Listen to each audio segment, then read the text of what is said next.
Welcome to a new episode of Daddy Recovery. Let's discuss. And I was thinking about today magic. And I am 100% a spiritual person. I have always been. And part of why my dad's abusiveness was particularly tragic for me is that he was a very materialistic, very greedy, carnal, flesh and blood kind of guy. And I always felt that his abuse manifested in this it pushed me to become very spiritual because you don't deserve money. I'm never going to give you money. You eat too much. He basically treated me like an addict. And I just became this person that sometimes when I look at myself, especially recently, in terms of my economy and my, relationships, in a material perspective, I feel so distant. I feel so in this world, but not of it. And in a way that's not peaceful, almost like I want to escape it, and not in a toxic way, like, overeat, let's do drugs, like waste away, just more like sometimes I feel like I'm done. And it made me think of, I was meditating today and writing in my journal. And I think what my father did to my mother and myself in terms of abuse was he took the magic of living. He took the magic of a future. I really do feel my mother growing up really wanted a family. And she would tell me how badly she wanted, that home, that stability, that safety. And my father took it from her, and very happily did. And not only did he do that, but he made sure she could never get it. He did not want her dating. He did not want to give her child support. He was bragging all the stuff that he was doing. And you could ask, why didn't she take him to court? But I think there was a really big part of my mom that will not acknowledge just how embarrassed she was by him, how humiliated she was, that she landed with a loser who was just a really good liar.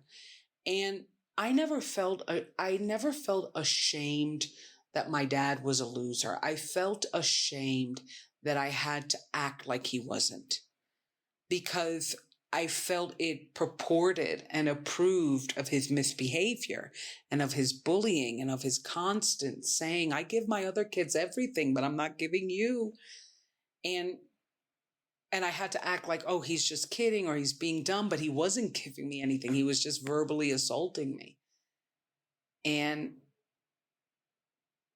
I think my anger comes in at times in this kind of reanalysis of my life, of just having to call hate love, having to call wrong right, having to call cruelty humorous, kind of killed the magic of living, because they're not the same. It's kind of like I was talking to my friend a few days ago, and we were talking about, we've both been big girls all our lives, and there's just this real concept of, shame is motivation. And we were laughing because we've never been shamed into losing weight.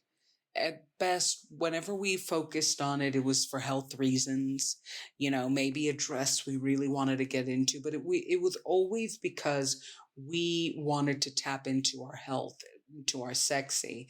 And we always laugh because we think we're gorgeous. And obviously there are a lot of people who go out of their way to say we are not. But it's just this feeling that when people kind of go into your lane, they take to tell you that you can't drive, you're not driving correctly, or you think you're on a bicycle, but you're actually on a piece of wood, something like that. Like when they go out of their way to tell you things that you don't feel about yourself, you don't feel about your world, you don't feel about your future, they kill your magic. And I think what my dad did to me, when I was really trying to analyze the nuance of his abuse, I feel like me and my mom, and I'm trying to heal that, we don't think things will get better. We don't dream of better for ourselves. My mother has no dreams, no dreams. And sometimes I feel like I'm losing mine too. Like they're there. Sometimes I feel them. Sometimes they excite me, but I don't move towards them because my father crushed me so badly with his mental and emotional draining, his abusiveness, his glee at making me feel he would give to the world because the world deserves it and not me. And he would. I remember when I broke my laptop, he came, this was his last visit. I broke my laptop and I was lugging it around the city because he had come for 3 days to see me. And we were looking for an Hermes bag for one of his friends. And not one time did it cross him, maybe I should get her a new computer. He wanted to get a really good friend and an exclusive Hermes bag. And I'm there with a broken computer hanging out with him. And then I was going to go to Apple to fix it. And I just thought, there's just something so devilish about him because he knows what he's doing. He's not stupid. He just is cruel. And when that's all that I've ever received, I see now that I don't believe in magic. I just believe in survival. I don't believe in miracles. I just believe in survival. I don't believe that tomorrow will be better. I believe that tomorrow will be resolved. And that is so freaking sad to me because the magic of the world is in that faith, not that hope. Hope is just, Jim Carrey says it perfectly. It's like the beggar's version of faith. It's kind of this concept of, well, I hope it doesn't rain, and then, but there's a part of you that just really thinks it will and acts like you've never seen the sun. And you're just waiting for that thunderstorm to come. And I was just thinking about that today as I journaled.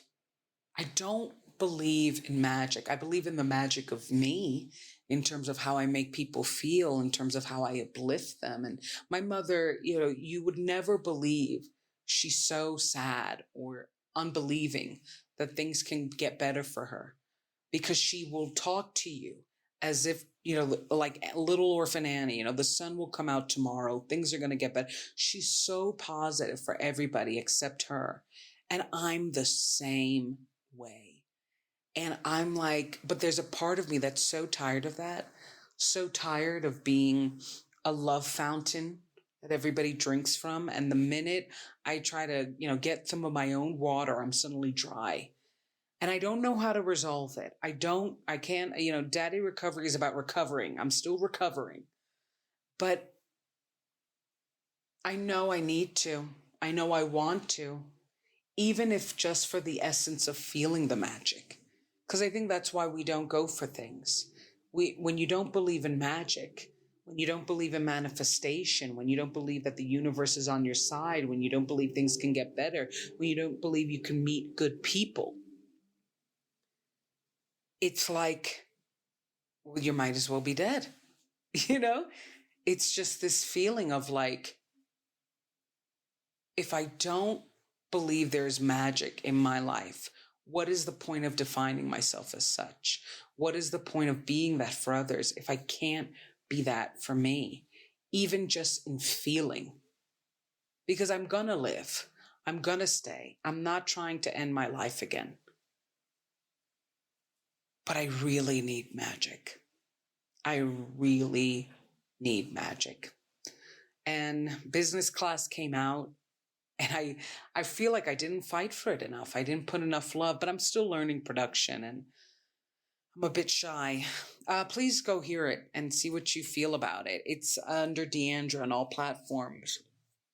But I have a vision and I really, really want to go for it, even if just to see it for myself, because there's value in that. And as somebody who's not feeling magical anymore, I'm going to hold on to that little light to see if I cast a spell on you. Follow me and subscribe. Thanks for listening.